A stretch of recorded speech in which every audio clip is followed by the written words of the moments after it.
लेकिन दूसरे तरफ भारत उठ भी रहा है, भारत करवट ले रहा है, दुनिया में स्थान कमा रहा है। यहां के लोग आईटी के क्षेत्र में नाम कमाया, यहां के लोगों के आज हिंदू जागृति हुई है, सोच तो रहे हैं अपने समाज की रक्षा करनी चाहिए। ये विचार भी हिंदू समाज में आम तौर पर पूरे देश में आ ही रहा है। भारत के लोग, यहाँ के वैज्ञानिक चंद्रमा पर पहुंचे हैं, दुनिया के कई देशों को सैटेलाइट को किराए पर देने की ताकत हमारी आई है। खेल के क्षेत्र में, संस्कृति के क्षेत्र में हम आगे बढ़ रहे हैं।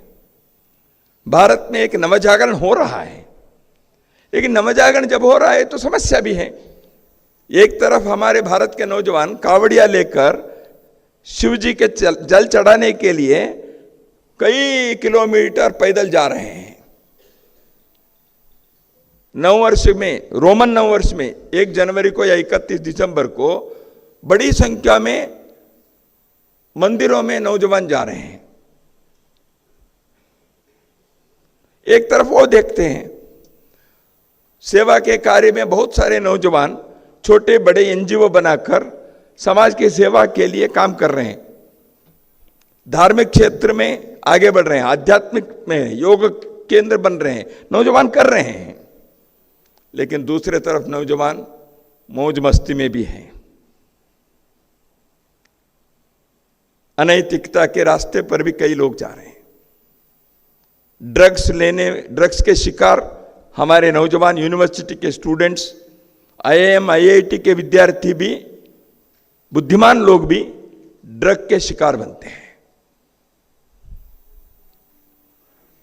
तो कहीं ना कहीं संस्कार की कमी होती है, कहीं ना कहीं सस्ते मौज के, मस्ती के शिकार बन जाते हैं। तो इसलिए अपने समाज के अगली पीढ़ी की रक्षा करना केवल व्यक्तिगत किसी के लाभ के लिए नहीं, भारत के समाज की रक्षा के लिए, यहाँ के संस्कृति के वर्धन के लिए, यहाँ के सभ्यता के आगे के चरण को विकसित करने के लिए। तो इसलिए राष्ट्रीय स्वयंसेवक संघ संस्कृति पर, संस्कार पर, शिक्षा पर जोर देता है। भारत की एकता, एकात्मता हमारी ताकत है। भारत की एकता, एकात्मता ताकत है तो उसके एक एक हिस्से ताकतवर होने चाहिए। जैसे जंजीर है, जंजीर की एक एक कड़ी ताकत है तो जंजीर मजबूत है। यदि एक कड़ी भी उसमें दुर्बल हो गया, even a single link is weakened, the entire chain becomes useless. इसलिए जंजीर के एक एक कड़ी को मजबूत करना पड़ेगा,